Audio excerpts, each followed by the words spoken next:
Kita kembali semula ke Pekan Lama Kuala Pilah, atau mungkin lebih sesuai untuk saya panggil sebagai Pekan Cina Kuala Pilah. Dan saya sekarang berada di Jalan Tung Yeng di Pekan Lama Kuala Pilah.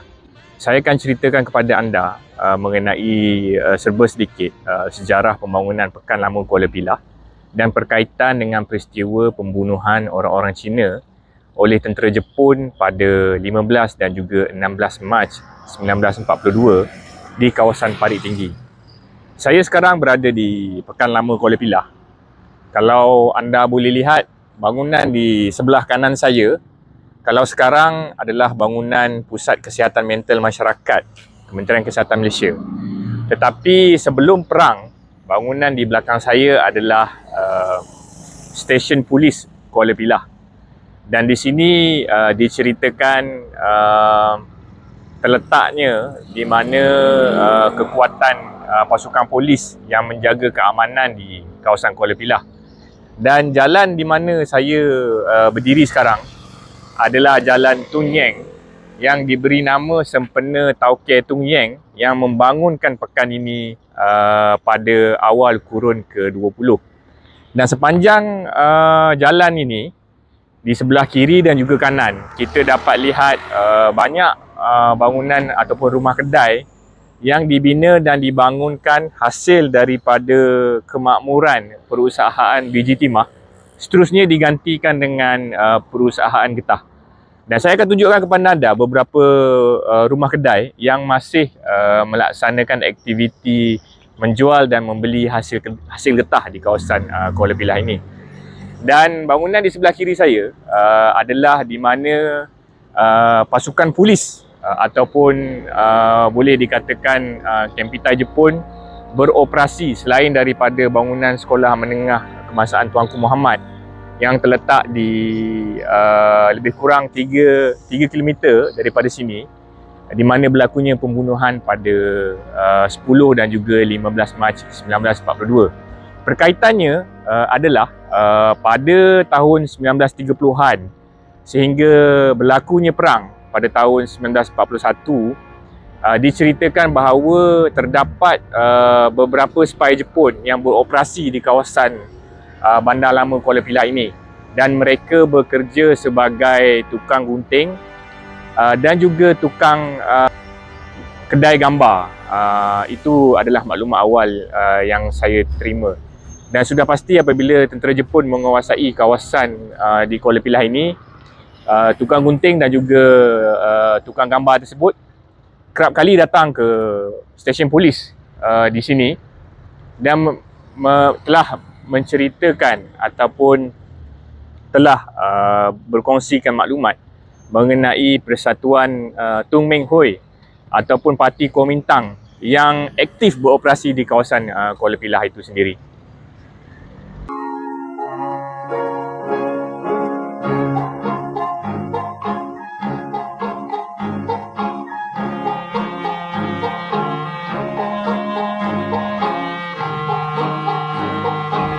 Saya akan bawa anda, kita akan meninjau bangunan lama di Pekan Lama Kuala Pilah ini Dan saya akan tunjukkan bukti mengenai hasil kemakmuran perusahaan Biji Timah kemudian digantikan dengan perusahaan industri getah yang telah membawa kemajuan dan juga kekayaan kepada orang-orang Cina di kawasan Kuala Pilah ini.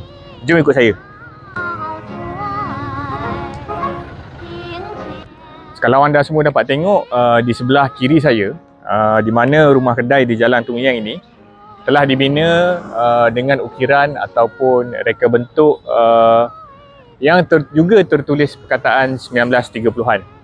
Ianya adalah lambang kemakmuran hasil perusahaan Biji Timah dan juga getah di kawasan Kuala Pilah. Dan banyak rumah-rumah kedai sama ada di Jalan Tung Yeng ataupun di lajuran kedai di sebelah kanan saya dibangunkan dengan menggunakan wang ringgit ataupun modal daripada Tauke Tung Yeng itu sendiri. Dan rumah-rumah kedai ini banyak tertulis perkataan tahun di mana ianya telah dibina. Jom.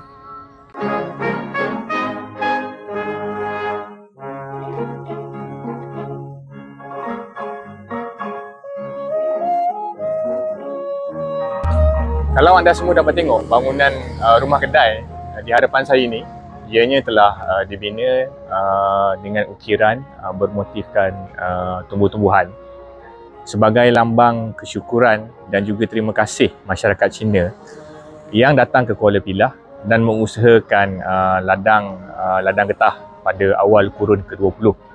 Dan fresko lantai ini dan juga dinding ini yang bermotifkan burung dan juga bunga-bunga yang merupakan satu perhiasan yang cantik adalah hasil daripada keuntungan perusahaan getah daripada hasil pembacaan saya.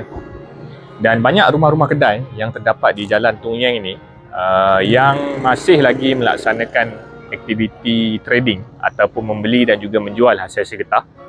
Dan banyak juga rumah-rumah kedai yang mempunyai perhiasan sebagaimana rumah kedai di sebelah kiri saya ini.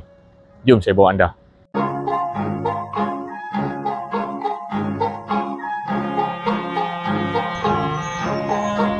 So ada satu lagi rumah kedai di sebelah kanan saya juga mempunyai ukiran ataupun hiasan dinding marble yang bermotifkan tumbuh-tumbuhan dan juga haiwan. Jom.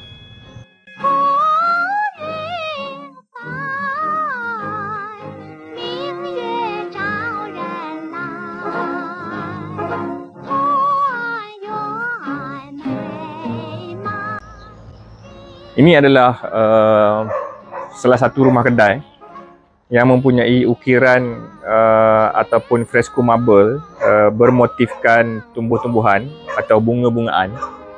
Dan juga ini bacaan saya, motif ini adalah hasil kekayaan daripada perusahaan getah. Dan memang benar, kalau kita tengok rumah kedai ini juga adalah menjual hasil getah di kawasan Kuala Pilah.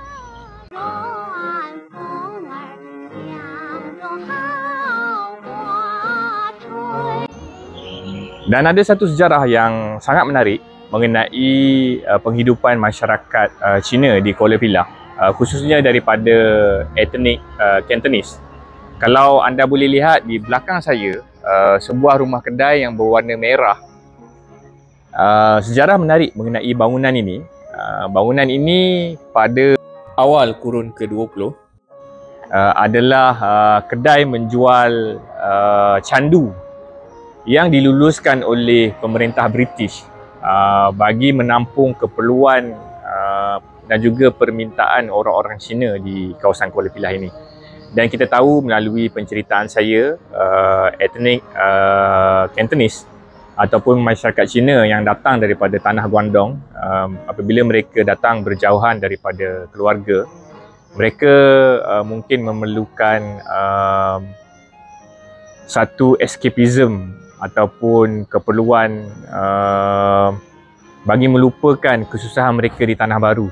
Jadi rumah kedai di belakang saya yang berwarna merah ini dahulu adalah rumah kedai yang menjual candu dan diluluskan oleh pemerintah British daripada awal kurun ke 20 sehinggalah tentera Jepun datang menawan Melaya dan rumah kedai ini ditutup. Sangat menarik kalau kita boleh fikirkan kenapa pemerintah British tidak menutup perusahaan menjual candu kepada masyarakat Cina di kawasan Kuala Pilah. Mungkin kerana permintaannya sangat tinggi. Dan sekarang rumah kedai ini telah digantikan dengan kedai pet station. Dan di sebelah kiri saya adalah kedai kopitiam Hainan, iaitu daripada suku Hainan, sebagaimana penceritaan saya di dalam episod pertama kisah pembunuhan orang-orang Cina di kawasan Parit Tinggi. Etnik Hainan adalah etnik terakhir yang datang berhijrah ke Tanah Melayu ataupun Melaya, iaitu pada 1850-an. Dan apabila mereka melihat suku-suku lain, iaitu suku Cantonese banyak melibatkan diri di dalam aktiviti pelombongan, suku Hokkien banyak melibatkan aktiviti di dalam industri pertanian. Jadi suku Hainan dia mencari kaedah apakah lagi aktiviti yang masih lagi belum diceburkan oleh etnik-etnik yang lain. Dan kebanyakan daripada mereka telah membuka kedai kopitiam, iaitu kopi bermaksud kopi, minuman di dalam bahasa Melayu, manakala tiam bermaksud kedai. So kopitiam adalah gabungan kedai kopi. Dan antara kedai kopi yang paling terkenal di kawasan Kuala Pilah adalah kedai kopi Ameng yang terletak lebih kurang 2 km daripada sini, iaitu di kawasan Tanjung Jati. So kalau anda semua berkunjung ke Kuala Pilah, kalau anda tidak mengunjungi kopitiam Ameng adalah satu kerugian kepada anda, kerana ianya sangat terkenal dan turut dijadikan lirik lagu oleh rappers terkenal iaitu Warif di dalam lagu This Is Pilah, One More Time.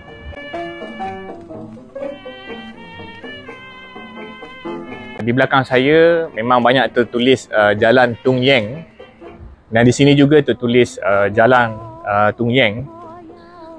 Sejarah penamaan jalan ini sebenarnya diberi nama sempena Tauke Tung Yeng yang banyak menyumbang bakti ataupun banyak memberikan sumbangan melalui modal sendiri untuk membangunkan pekan ini. Tetapi penamaan Jalan Tung Yeng ini diberi setelah Tauke Tung Yeng meninggal dunia pada tahun 1930. Dan kita tahu bahawa Tauke Tung Yeng sangat rapat dengan Dr. Sun Yat-sen, iaitu pengasas Parti Kuomintang, dan melalui persahabatan erat yang dijalinkan antara beberapa tokoh ahli perniagaan terkenal orang-orang Cina di Melaya, sama ada di Pulau Pinang, di Ipoh, di Kampar, di Seremban dan juga di Kuala Pilah. Tauke Tung Yeng telah menubuhkan sebuah persatuan yang dipanggil sebagai Tung Meng Hui.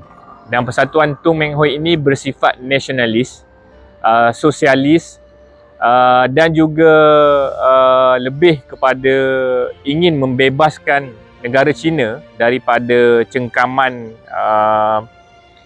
pentadbiran dinasti Manchu. Kerana dinasti Manchu adalah raja ataupun dilihat sebagai orang luar yang memerintah China, dan suku-suku etnik seperti Hokkien, seperti Cantonese kebanyakannya, seperti Tiao Chow, seperti Hainan tidak melihat orang-orang Manchu sebagai sebahagian daripada orang-orang Cina. Mereka melihat orang-orang Manchu adalah orang luar, iaitu daripada Manchuria ataupun Mongolia. Dan kalau kita belajar mengenai sejarah bagaimana apabila tentera Jepun menawan Manchuria, mereka telah membentuk sebuah kerajaan yang dipanggil Manchukuo. Dan Maharaja Cina yang dibuang daripada China telah dilantik sebagai puppet regime lah di Manchukuo. Sejarah ni sangat panjang. Anda perlu membuat bacaan teliti kerana hanya melalui pembacaan saja kita dapat memahami gambaran ini secara teliti dan juga secara jelas. Video saya hanyalah bertujuan untuk memberi gambaran asas saja supaya anda faham perkaitan peristiwa dan juga rentetan peristiwa yang berlaku sehingga membawakan terhadap tragedi pembunuhan orang-orang Cina di kawasan Kuala Pilah itu sendiri. Tetapi Tauke Tung Yeng telah menubuhkan persatuan Tun Meng Hui di kawasan Kuala Pilah, dan sudah pasti daripada hasil kekayaan perusahaan pelumbungan biji timah dan juga perusahaan getah, mereka telah memberikan sumbangan yang cukup besar terhadap persatuan Tung Meng Hui, seterusnya kepada Parti Kuomintang untuk menentang tentera Jepun di negara China.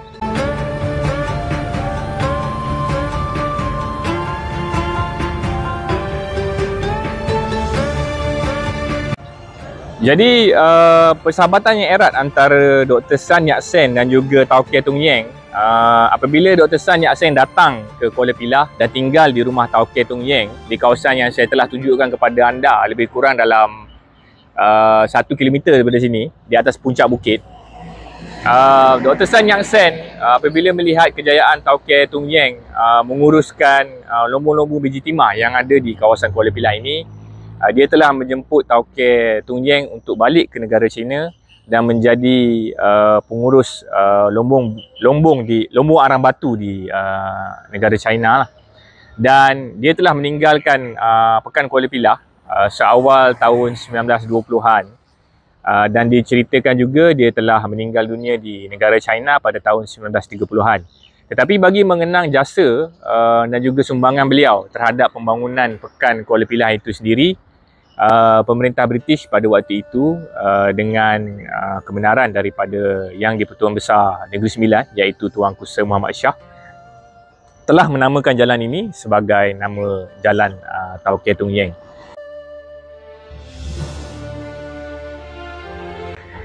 Dan saya juga ingin menunjukkan kepada anda mengenai satu fakta yang menarik berkaitan sumbangan Tauke Tung Yeng bagi pembangunan bandar Kuala Pilah ini. Di tempat saya berdiri ni, lebih kurang dalam 200 meter terletak kuil Shan Shendong atau Sam Seng Kiong. Tanah kuil tersebut telah dianugerahkan oleh residen pertama Negeri Sembilan, iaitu Sir Martin Lister, kepada orang-orang Cina suku Cantonese di Kuala Pilah bagi pembinaan kuil berkenaan. Dan penganugerahan tanah untuk pembinaan kuil Shan Shendong atau Sam Seng Kiong tersebut adalah hasil usaha pujukan Tauke Tung Yeng kepada Sir Martin Lister bagi tujuan khas untuk orang-orang Cina, khususnya etnik Cantonese, untuk membina kuil berkenaan. Dan selain daripada pembinaan kuil tersebut, Sir Martin Lister juga telah menganugerahkan sebidang tanah di belakang kuil, iaitu kalau saya boleh tunjuk, terletak lebih kurang 200 meter daripada sini. Dan di belakang kuil dan di hadapan kuil tersebut telah dibina satu monumen khas peringatan Sir Martin Lister, di mana pembinaan monumen tersebut adalah sumbangan daripada Tauke Tung Yeng. Dan di belakang monumen dulu dikenali sebagai Green Valley lah, atau lembah hijau, tempat yang digazetkan oleh Sir Martin Lister untuk orang-orang Cina, khususnya daripada suku Cantonese, bagi mereka beriadah. Dan kawasan mengikut pembacaan saya telah digunakan sebagai kawasan untuk opera Cina dilaksanakan bagi tujuan rekreasi dan juga menghiburkan masyarakat Cina di kawasan Kuala Pilah ini.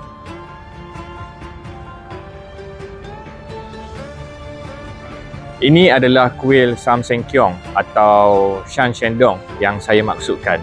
Dan tanah tempat saya berdiri ini adalah dianugerahkan khas oleh Sir Martin Lister bagi kegunaan etnik Cantonese di Kuala Pilah untuk tujuan pembinaan kuil di belakang saya. Dan di hadapan kuil ini ada satu taman yang digazetkan khas bagi tujuan rekreasi orang-orang Cina di Kuala Pilah. Dan tanah di belakang saya ini digunakan bagi aktiviti opera Cina pada 100 tahun yang lalu. Dan kuil ini dan juga taman di hadapan saya ini adalah bukti betapa besarnya jasa Tauke Tung Yeng kepada masyarakat Cina di kawasan Kuala Pilah ini.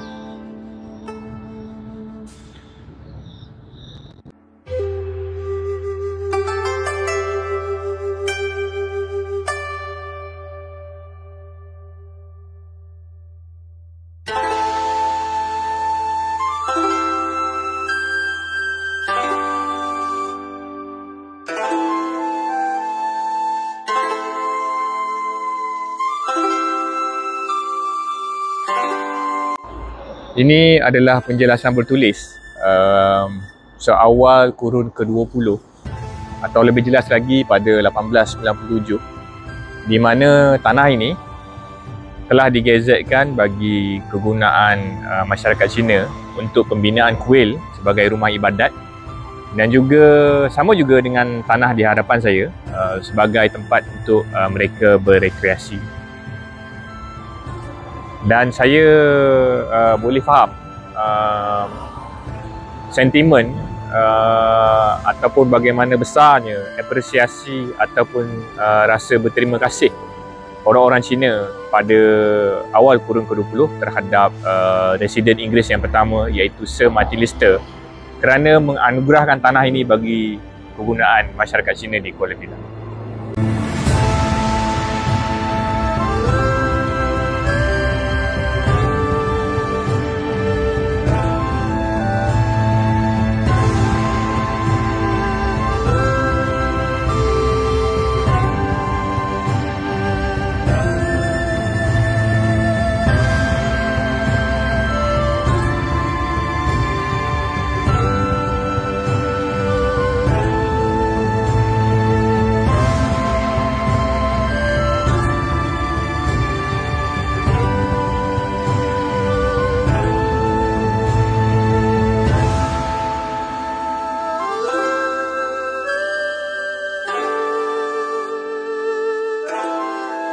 Saya akan bawa anda juga untuk melihat mengenai betapa pesatnya Bandar Kuala Pilah pada tahun 1920-an, yang kebanyakannya menggunakan modal daripada Tauke Tung Yeng itu sendiri. Jom ikut saya.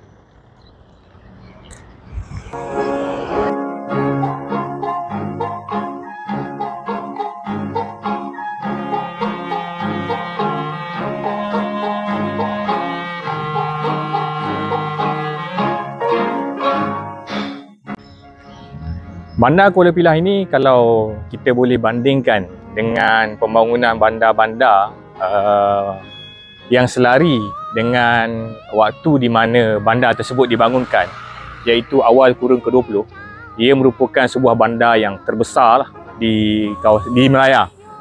Dan lajuran kedai ini adalah bandar lama yang lebih sesuai saya panggil sebagai Pekan Cina di Kuala Pilah lah. Dan melalui pembacaan saya, lajuran rumah kedai di belakang saya ini dibangunkan dengan menggunakan modal daripada Tauke Tung Yeng itu sendiri. Dan saya akan tunjukkan kepada anda sebuah panggung wayang lama bertarikh 1916 yang telah dibina untuk memenuhi keperluan masyarakat Cina di kawasan Kuala Pilah. Dan sudah pasti bangunan tersebut banyak menyiarkan propaganda mengenai Parti Kuomintang dan usaha Parti Kuomintang membentuk negara Cina itu sendiri bebas daripada pengaruh dinasti Manchu ataupun bebas daripada penjajahan tentera Jepun, di mana perang di antara negara Cina dan juga negara Jepun bermula pada tahun 1937. Jom ikut saya.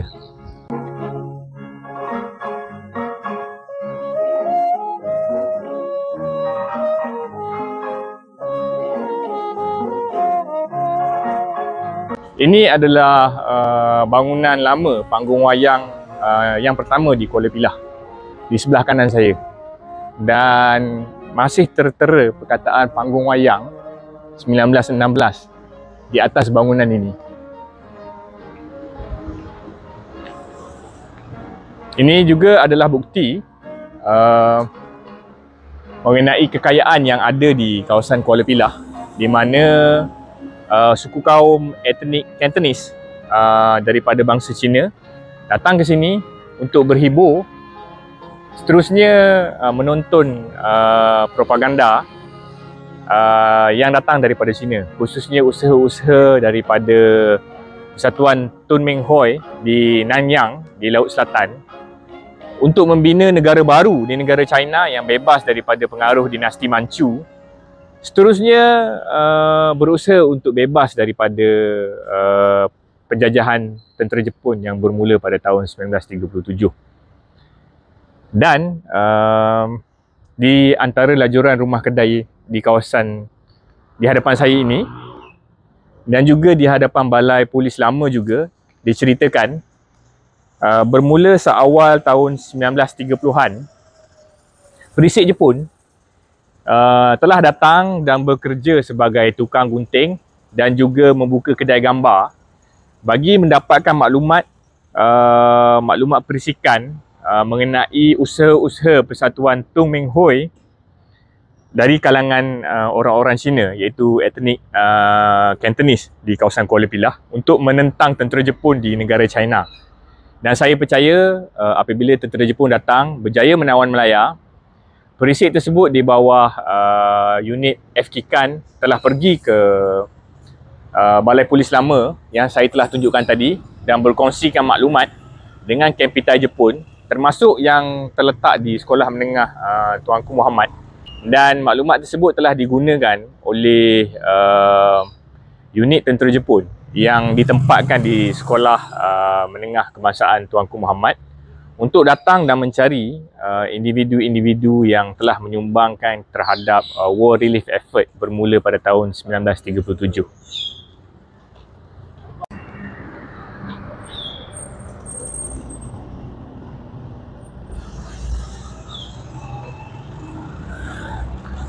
Penceritaan saya pada episod kali ini adalah secara unscripted. Saya mohon maaf sekiranya maklumat-maklumat yang saya ceritakan berlaku sedikit discrepancy. Tetapi memang jalan yang terbaik untuk anda memahami mengenai sejarah di Kuala Pilah adalah untuk membuat bacaan dengan lebih terperinci lah. So,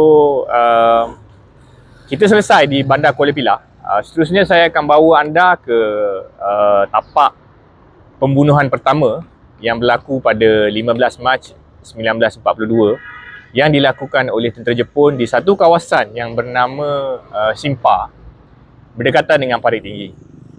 Dan itu adalah perkaitan rentetan peristiwa daripada tahun 1920-an sehingga 1930-an dan juga 1941. Bagaimana apabila tentera Jepun datang ke Bandar Kuala Pilah, mereka telah mengenal pasti individu-individu tertentu yang dipercayai memberikan bantuan yang sangat besar terhadap war relief effort, terutamanya oleh parti Kuomintang di negara Jepun.